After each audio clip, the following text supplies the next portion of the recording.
Γεια σας, καλώς ορίσατε πίσω στο κανάλι μου, στην τρελοκουζίνα της Βασούλας. Τι μου κάνετε? Σήμερα όλο το σπίτι μυρίζει Ελλάδα και το τραπέζι μου. Τι θα σας φτιάξω? Πρασοκεφτέδες νηστίσιμους, μπουκιά και συγχώριο. Είναι εκπληκτικοί, είναι ουζομεζές, είναι ομεζές για τη σαρακοστή μας. Λοιπόν, θέλω να κάνετε πρώτα subscribe στο κανάλι μου, γιατί με βοηθάτε να γίνομαι καλύτερη. Πολλά like στη σελίδα μου, η τρελοκουζίνα της Βασούλας στο Facebook. Με βρίσκετε καθημερινά και πολύ αγαπησιάρικα. Και να με ακολουθήσετε Instagram και Twitter, Βάσιας Crazy Kitchen. Πάμε να δούμε λοιπόν τα υλικά που θέλουμε.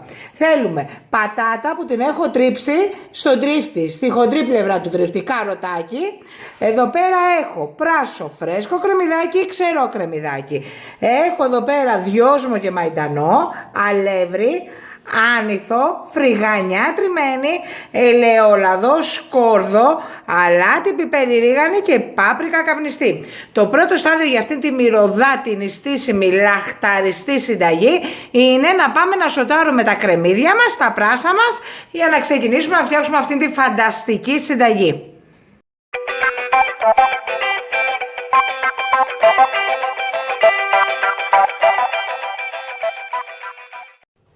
Λοιπόν, το πρώτο στάδιο είναι να βάλουμε ένα τηγάνι αντικολλητικό, λίγο ελαιόλαδο και θα τσιγαρίσω τα πράσα, το φρέσκο κρεμμυδάκι και το ξερό κρεμμυδάκι, γιατί δίνει μία γλυκύτητα πιο ωραία, παιδιά, αντί να τα βάλει τόμα.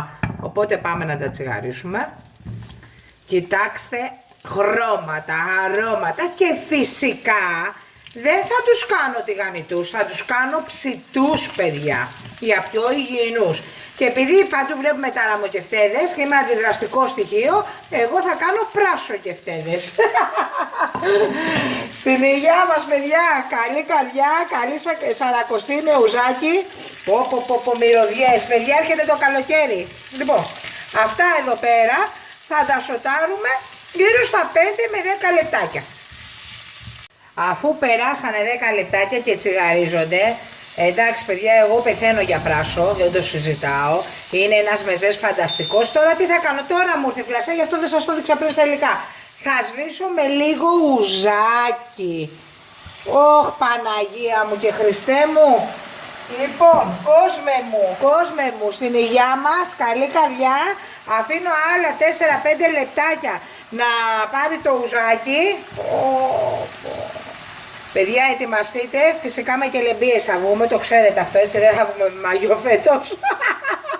Δεν πειράζει, σε όποιον αρέσουμε. Λοιπόν, το αφήνω άλλα 4 λεπτάκια και μετά θα αφήσω λίγο να κρυώσουν για να βάλουμε όλα τα άλλα υλικά να κάνουμε τους πρασοκεφτέδες μας. Λοιπόν, αφού κρύωσαν τα πράσα, τα κρεμμύδια, εδώ πέρα στον μπολ μου, έτσι, γιατί τα άφησα 10 λεπτά μετά το τηγάνι να κρυώσουν, πάμε να προσθέσουμε όλα τα υλικά και είναι έτοιμη. Λοιπόν, θα βάλουμε πατάτα τριμμένη στον τρίφτη που την έχω στύψει πριν τη βάλω, καροτάκι.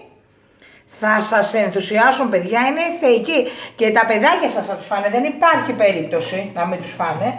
Θα βάλω τον άνηθό μου.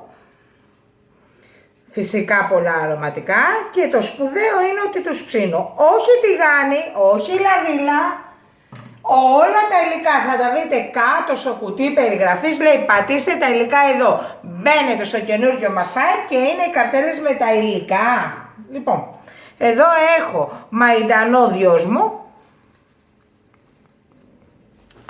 Δεν παχαίνουν, ομορφαίνουνε. Λοιπόν, θα βάλουμε τώρα πάπρικα καπνιστή, δεν την τρώει παιδιά, αλλά εγώ πάντα βάζω. Μα δεν τρώει το ένα, δεν τρώει το άλλο. Όλο μακαρόνια, μπιφτέ και αυγά θέλει να τρώει. Λοιπόν, σκόρδο σκόνη, για τη σκηνοθετάρα λέω, παιδιά.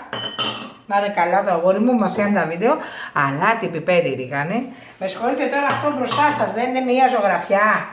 Θα βάλουμε ένα φακελάκι baking powder για να γίνουν μπομπάτσικοι. Θα βάλω λαδάκι. Ελαιόλαδο καλαματιανό από την Κελιάκα, φιλιά στην Καλαμάτα, όποιος μας βλέπει. Θα βάλω φρυγανιά για να μην έχει υγρά και θα βάλουμε και αλευράκι και όλα αυτά τα ανακατεύουμε. Παιδιά, αυτό είναι όλο. Θα τα ανακατέψω πολύ καλά και θα τα κάνω και φτέδες. Έχω ανάψει τον φούρνο μου στους 200 στον αέρα και όταν μπουν οι κεφτέδες μας θα πάει στους 180 θερμοκρασία. Λοιπόν, έρχομαι να τους βάλουμε σε ταψί.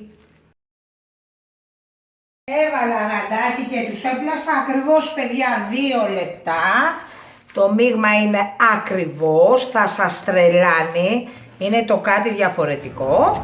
Και επειδή εμείς δεν νηστεύουμε 40 μέρες το γάλα και το τυρί, εγώ θα τους συνοδεύσω με γιαουρτάκι. Είναι ο απόλυτος ελληνικός μεζές νηστίσιμος. Όποιος νηστεύει θα τους φάει σκέτους. Λοιπόν, και τώρα τι κάνουμε? Κεφτέδες, ρε παιδιά. Κεφτέδες. Μην δεν ξέρετε να κάνετε κεφτέδες. Λοιπόν, το βλέπετε, έτσι. Εγώ πάντως έφαγα και ομό και είναι τέλειο. Παίρνω. Εδώ. Τώρα εδώ δεν φοράω κάτι άλλο, δεν πειράζει. Ας με παρεξηγήσουνε. Λοιπόν, και πλάθω κεφτέδες. That's it. Ω Χριστέ μου, και τους πατάω λίγο. Εδώ κοιτάξτε. Εδώ κοιτάξτε ζωγραφιά. Πάω να τους πλάσω όλους για να τους ψήσουμε.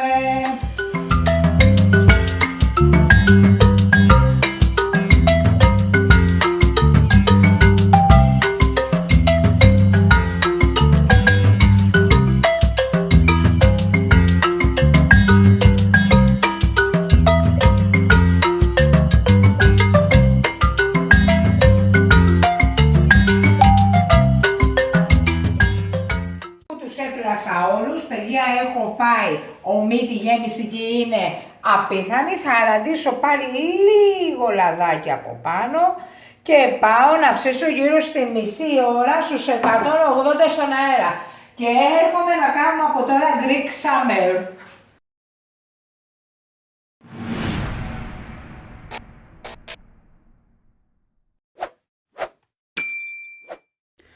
Μόλις βγήκανε οι πρασοκεφτέδες της βασούλας σας. Είναι ποίημα, είναι ό,τι πιο ωραίο έχω κάνει στη ζωή μου σε κεφτέ. Μπορώ να σας πω ότι είναι πολύ πιο ωραίο και από το κρέας και δεν τηγανίζουμε και δεν έχουμε τηγάνια και λαδίλες στο σπίτι μας. Θα είναι ο μεζές της Σαρακοστής, θέλω να τον φτιάξετε οπωσδήποτε όπως ακριβώς σας έχω δώσει τη συνταγή και όποιος δεν νηστεύει 40 μέρες στο γιαούρτι θέλω οπωσδήποτε να κάνει αυτό εδώ πέρα. Να πάρει τον πρασοκεφτέ και να τον βουτήξει μέσα στο γιαούρτι και ο συνδυασμός είναι μαγευτικός. 1 λεπτό τώρα γιατί δεν μπορώ. Παναγία μου, τι έκανα γυναίκα. Θέλω πολλά subscribers στο κανάλι μου, θέλω πολλά like στη σελίδα μου. Τα σχόλιά σας που με τρελαίνουν και σας ευχαριστούμε πάρα πολύ. Είναι η καλύτερη μας παρέα. Σας αγαπώ, σας ευχαριστώ πάρα πολύ για όλα. Εμείς θα τα πούμε στο επόμενο βίντεο με την επόμενη συνταγή. Φιλάκια πολλά.